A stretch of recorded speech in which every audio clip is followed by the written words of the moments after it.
Las costas de Europa desde el cielo. Epopeya báltica.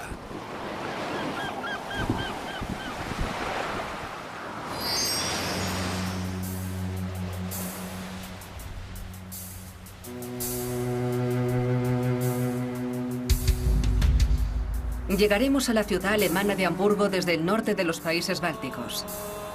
El litoral sur del mar Báltico es una auténtica aventura. Aventura que comienza en Tallinn, capital de Estonia, país que formó parte de la antigua Unión Soviética y que es independiente desde 1991. El recuerdo de aquel momento en que se alcanzó la independencia sigue vivo en Tallinn. A los estonios se les conoce como el pueblo que canta, y aquí siguen cantando para celebrar aquel momento décadas después. De hecho, fue así como empezó la revolución que condujo a la independencia. En 1988, unos 300.000 manifestantes cantaron los himnos nacionalistas prohibidos. Al año siguiente, 2 millones de personas formaron una cadena humana hasta Vilna, en Lituania. 2 años después, Estonia declaraba su independencia. Desde entonces se ha abierto de golpe a Europa. Todo se mezcla. Es un choque de cultura y arquitectura. Por un lado, un casco antiguo lleno de cubiertas de teja y campanarios. Y por otro, una ciudad ultramoderna, llena de nuevos edificios. 2 mundos distintos cara a cara. La historia ha dejado su huella en las ciudades estonias como quizá en ningún otro lugar de Europa. Podríamos decir que en lo relativo a la historia reciente, nada se ha hecho de forma brusca. La época soviética seguirá recordándose mucho tiempo.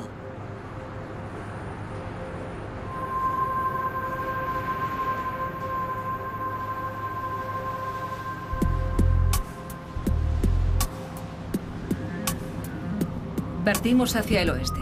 Nos dirigimos hacia Alemania bordeando la costa. Será un gran viaje a través de la Liga Hanseática, una federación comercial de ciudades creada en la Edad Media. ¿Encontraremos algo de aquella época? ¿Cómo ha influido la historia reciente en el paisaje de los países bálticos, 3 de los cuales, Estonia, Letonia y Lituania, consiguieron la independencia hace tan solo 15 años? Esperábamos encontrar gigantescas ciudades industriales y paisajes devastados. Y sí, existen y las veremos. Pero al alejarnos de Tallinn, nos encontramos con extensos bosques y estepas, con una costa salvaje. Exceptuando algunos pueblos de pescadores y varias mansiones de nuevos ricos, no hay nada.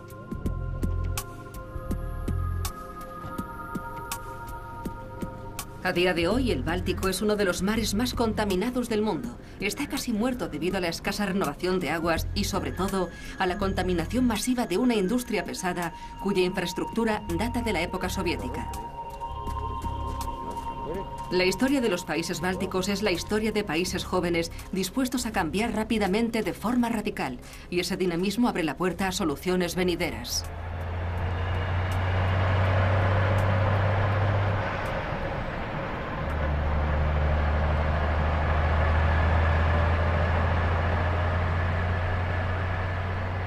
Estonia se ha lavado la cara desde que consiguió la independencia.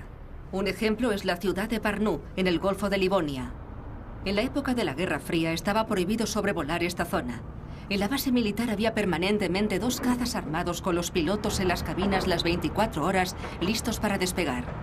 Y en el bosque de al lado, una batería de misiles apuntaba a Occidente.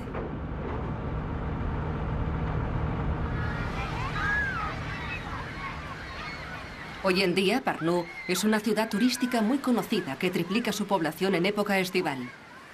Sus playas de fina arena están al abrigo del viento del norte.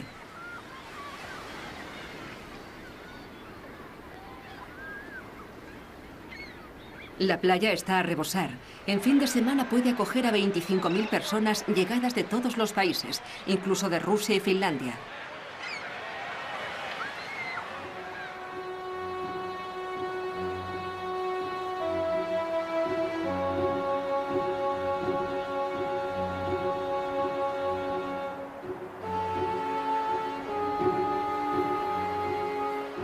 La playa de Pärnu es una locura. Para estar más tranquilo, solo hay que ir a la vecina isla de Kishnu, un mundo aparte en mitad del Golfo.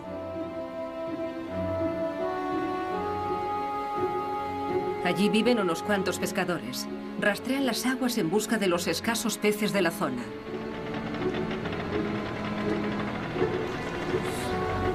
Viven de la pesca, un modo de vida casi de otra época.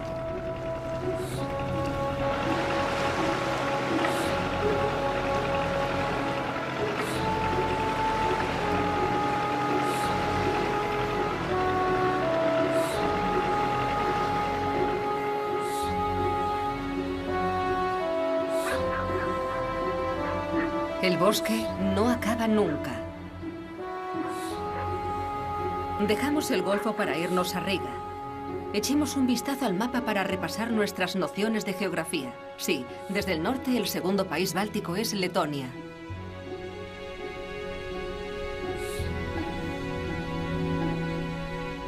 He aquí Riga, la capital del Art Nouveau o modernismo, en la desembocadura del río Daugava.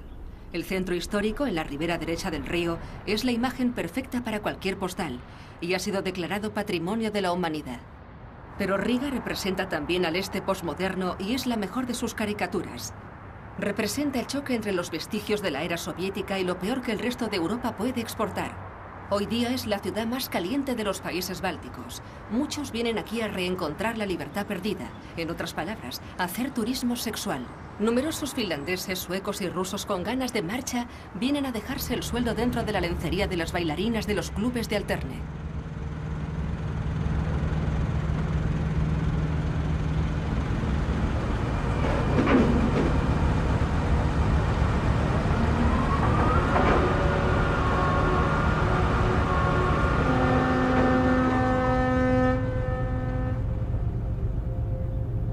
El mar nos sirve para escapar de esta ciudad.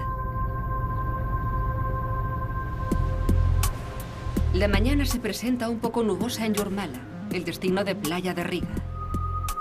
En los tiempos de la Unión Soviética, los rusos venían aquí a darse baños en los manantiales sulfurosos. Ahora toda Riga viene a Jurmala a bañarse.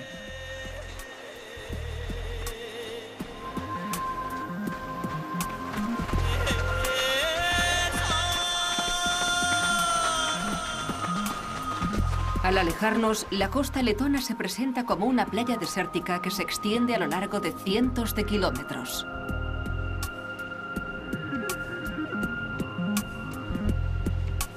De vez en cuando aparecen en el bosque unos cuantos hoteles abandonados o sin acabar de construir.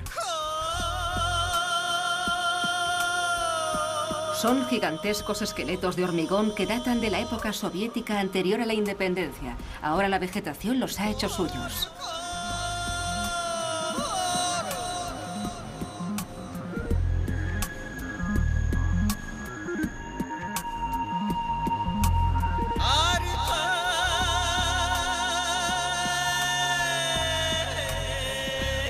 Sin embargo, siguen existiendo algunos puertos pesqueros, como este de Engur. Pero el hecho de que sigan existiendo es casi inexplicable, pues apenas quedan peces. Los fondos marinos del Báltico están arrasados. Las capturas menguan de año en año, por lo que hay que explotar otros recursos.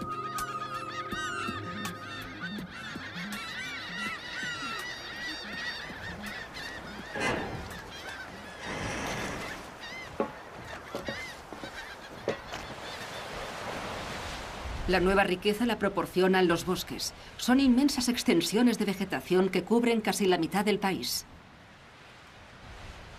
Echemos una mirada a las infraestructuras del antiguo bloque del Este. Esta es la enorme fábrica maderera de Mersraga. Los daneses financiaron la transformación letona cuando se consiguió la independencia. Ahora Suecia y Finlandia invierten en la industria maderera dada la creciente demanda de papel. El 70% del material exportado se dirige a Europa. A Rusia solo llega el 5%. Los tiempos han cambiado.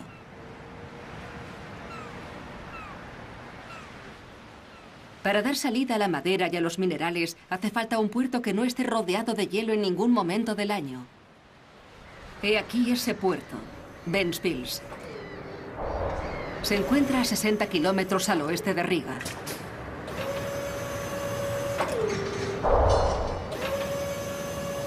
En el puerto, las grúas de los muelles manejan toneladas de carbón al ritmo estrepitoso de los trenes de la vía férrea. Ventspils es, hoy en día, el mayor puerto comercial del Báltico en cuanto a tráfico de mercancías. ¿A qué se debe?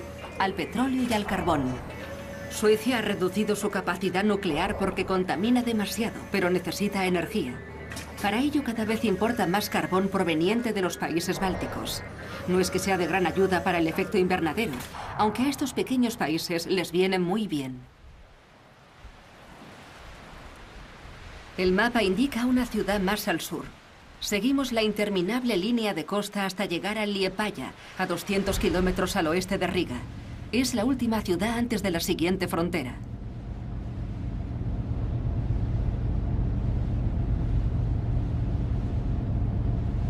Liepāja es otra ciudad industrial costera, un conglomerado de épocas diversas.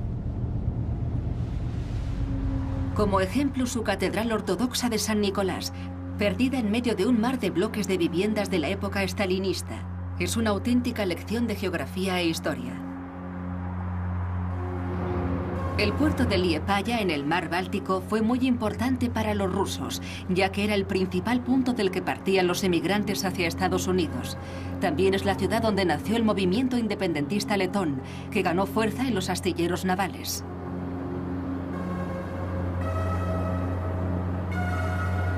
Aquí cuentan con frecuencia que si se busca entre las algas de la línea costera se pueden encontrar fragmentos de ámbar. De hecho, la pieza de ámbar más grande del mundo se encontró muy cerca de la ciudad. El ámbar es esa resina fosilizada a la que se atribuyen poderes mágicos que dio la vuelta al mundo hasta llegar a China. Hace 40 millones de años, el Báltico se tragó bosques enteros que hoy son depósitos fósiles de los que se extrae el ámbar. Franqueamos una nueva frontera a tan solo unos kilómetros para llegar a Lituania.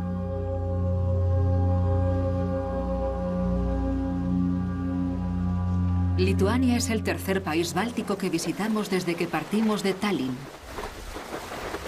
Este país cuenta con 3,5 millones de habitantes. Su capital es Vilna.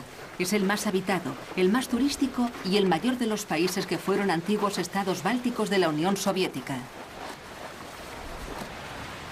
En la desembocadura del río Niemen se encuentra esta enorme playa que mira hacia el sur, hacia Kaliningrado, en Rusia. Esta es Klaipėda, puerta de Lituania al Báltico. La historia de esta ciudad es rocambolesca. Su antiguo nombre era Memel. Los caballeros teutones la fundaron en la Edad Media. Formó parte de Prusia hasta 1920. Después de la Primera Guerra Mundial, el Tratado de Versalles establece que la ciudad debe convertirse en territorio autónomo bajo protectorado francés. Por tanto, el ejército abandonó Memel y una serie de acontecimientos la acercó a Alemania hasta que en 1939 el Tercer Reich tomó la ciudad. Hitler mandó construir una red de autopistas de cemento y una de ellas unía Memel con Berlín. Al final, la Armada Soviética recuperó la ciudad en 1944 y masacró a los habitantes que no la habían abandonado. En la actualidad, Klaipėda ha recuperado su nombre y está integrada en la República de Lituania. Cuenta con 200.000 habitantes y es la tercera ciudad del país.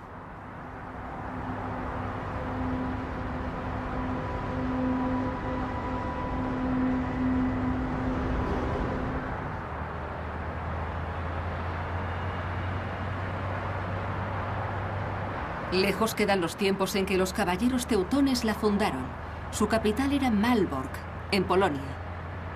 Ya no estamos muy lejos de allí.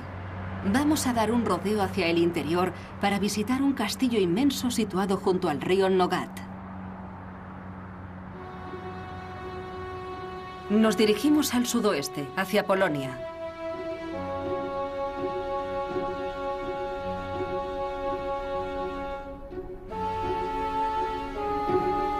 He aquí el castillo de Marienburg, en Malbork. Lleva 250 años en construcción. En realidad, son 3 castillos solapados. La Orden Teutónica era en su origen una simple organización caritativa que ayudaba a los peregrinos cristianos durante la Tercera Cruzada. Luego se convirtió en una orden militar. Al volver de las cruzadas en Tierra Santa, los caballeros teutones intentaron establecer una teocracia y convertir a los habitantes al cristianismo. Lucharon contra el reino de Polonia, que en aquella época se les oponía frontalmente.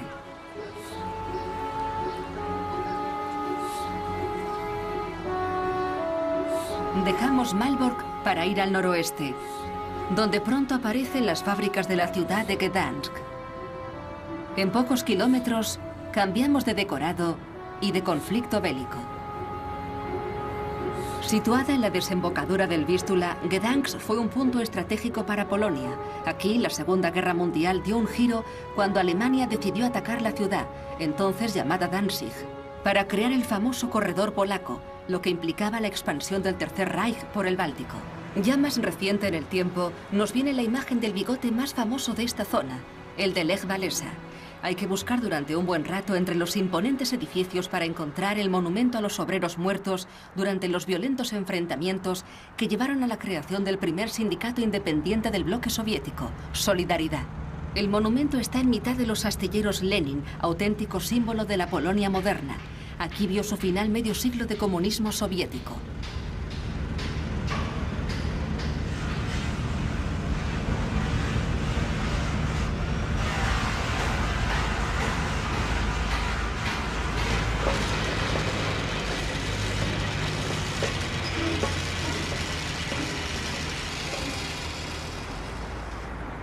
Pocos turistas van a Gdansk sin rendir homenaje a Lech Walesa, toda una institución en Polonia. Gdansk también cuenta con un casco antiguo magnífico, donde se codean intelectuales con artistas y obreros con marineros, junto a los turistas maravillados por las huellas del rico pasado de la ciudad.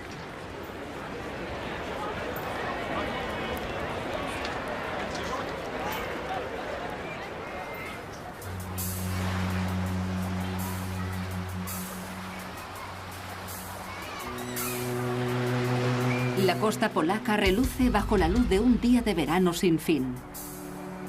Algunos polacos están encantados con el cambio climático, porque ya no tienen que cargar el viejo automóvil de marca alemana para ir a España. Solo tienen que acercarse al mar Báltico, donde les esperan enormes playas desiertas.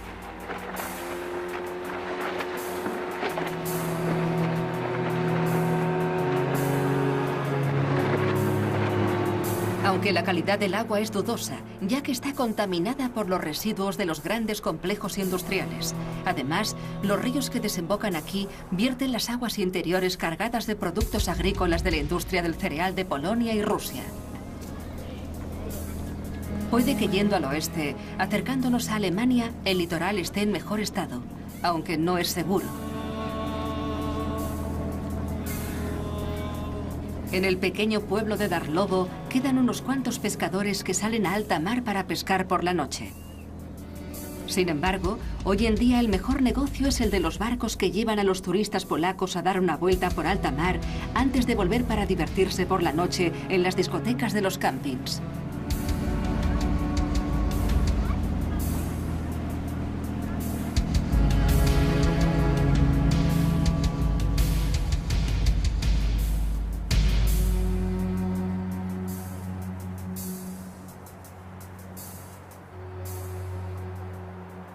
Vamos al oeste, hacia la frontera, situada en mitad de aquella desembocadura. Es la frontera entre Polonia y Alemania.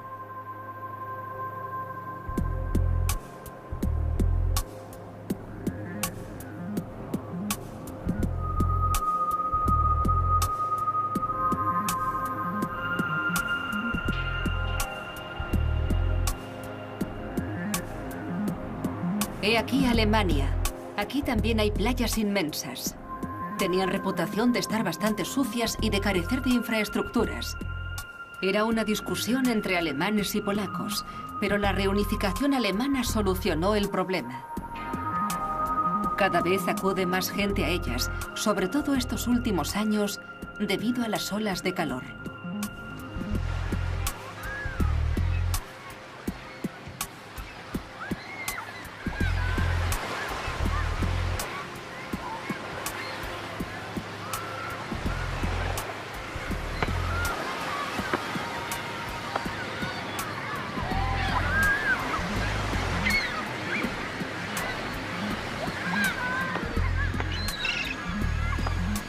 Vamos hacia Rügen, la mayor isla alemana. Lo primero que vemos es esta residencia de caza renacentista en mitad del bosque. Es el Jagdschloss Granitz, Desde lo alto de la torre abierta a visitas, la vista alcanza hasta la playa de Prora, allá a lo lejos con sus famosos acantilados de rocas calizas. De repente, aparece una extraña edificación de casi 5 kilómetros de largo. Se trata de Prora, el complejo vacacional construido en la época nazi. Es un complejo de vacaciones planificado por la organización Fuerza por la Alegría. La idea fue muy peculiar. La intención era organizar las vacaciones de los trabajadores de toda Alemania en grupos de 20.000 personas. En la actualidad el complejo se ha transformado en hotel.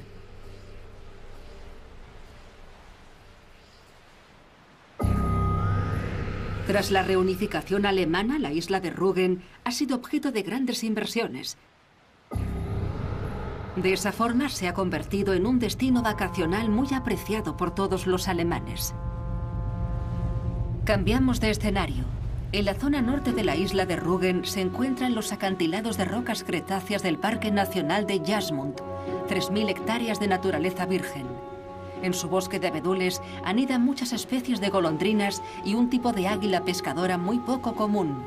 El pintor romántico Caspar David Friedrich inmortalizó en sus cuadros estos acantilados que ahora nos llevan al Cabo Arcona.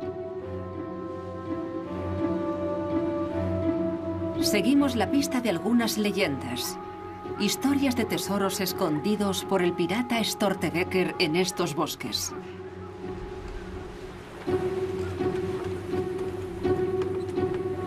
Por un momento parece que estamos en otro sitio. La isla de Rügen es el mejor ejemplo de remanso de paz y naturaleza salvaje en el litoral sur del Báltico. Pero la alegría dura poco. Parece que ya se escucha el rugido de las ciudades a lo lejos, hacia el sur. He aquí la ciudad de Rostock entre nubes de contaminación a orillas del río Barnow. Tiene 200.000 habitantes.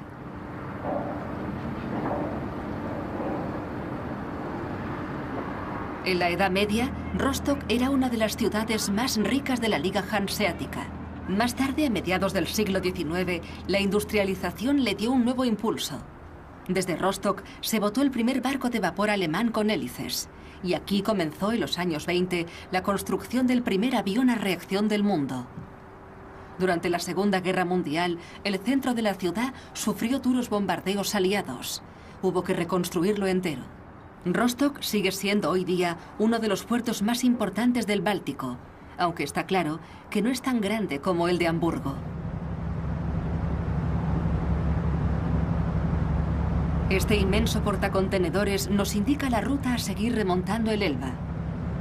Pasamos de una ciudad, Rostock, a otra, Hamburgo. Es el final de nuestro viaje.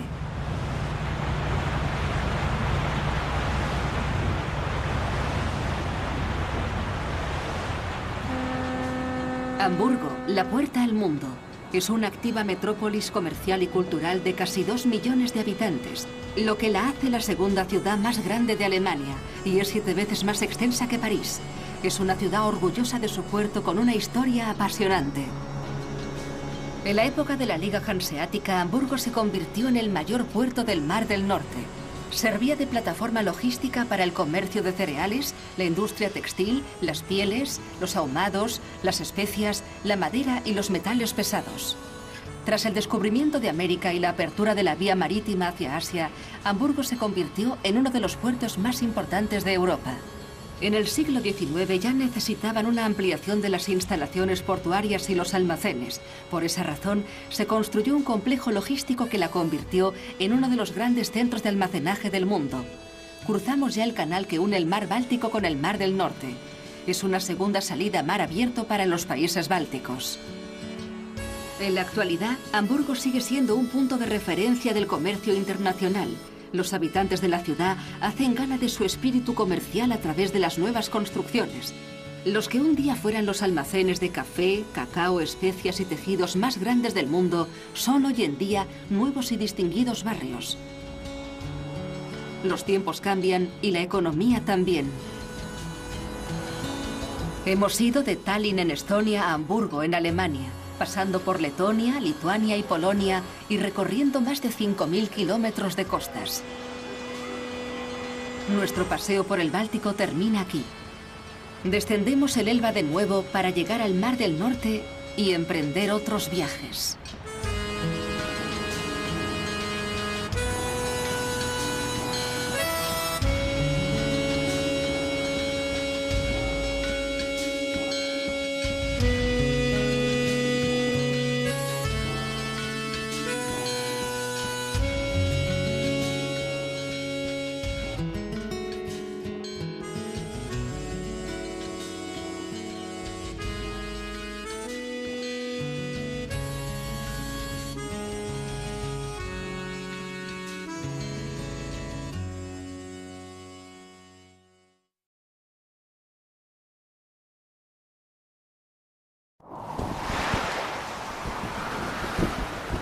Las costas de Europa desde el cielo.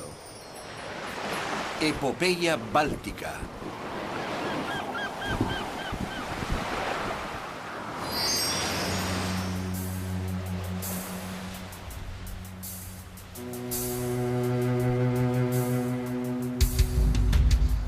Llegaremos a la ciudad alemana de Hamburgo desde el norte de los países bálticos. El litoral sur del mar Báltico es una auténtica aventura. Aventura que comienza en Tallinn, cultura y arquitectura. Por un lado, un casco antiguo lleno de cubiertas de teja y campanarios. Y por otro, una ciudad ultramoderna, llena de nuevos edificios. Dos mundos distintos cara a cara.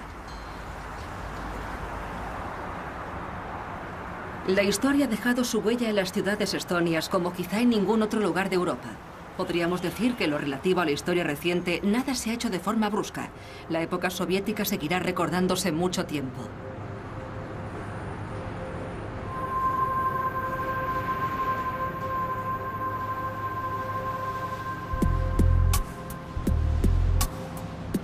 Y estepas con una costa salvaje. Exceptuando algunos pueblos de pescadores y varias mansiones de nuevos ricos, no hay nada.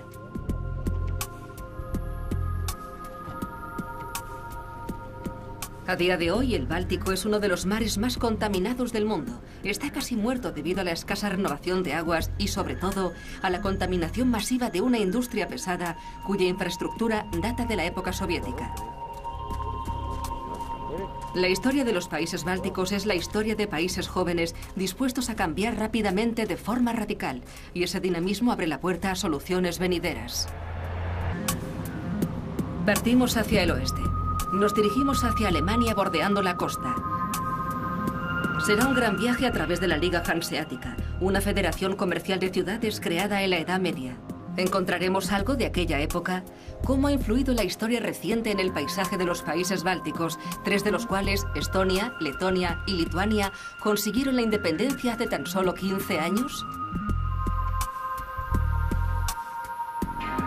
Esperábamos encontrar gigantescas ciudades industriales y paisajes devastados. Y sí, existen y las veremos. Pero al alejarnos de Tallinn, nos encontramos con extensos bosques. Capital de Estonia, país que formó parte de la antigua Unión Soviética y que es independiente desde 1991. El recuerdo de aquel momento en que se alcanzó la independencia sigue vivo en Tallinn. A los estonios se les conoce como el pueblo que canta, y aquí siguen cantando para celebrar aquel momento décadas después. De hecho, fue así como empezó la revolución que condujo a la independencia.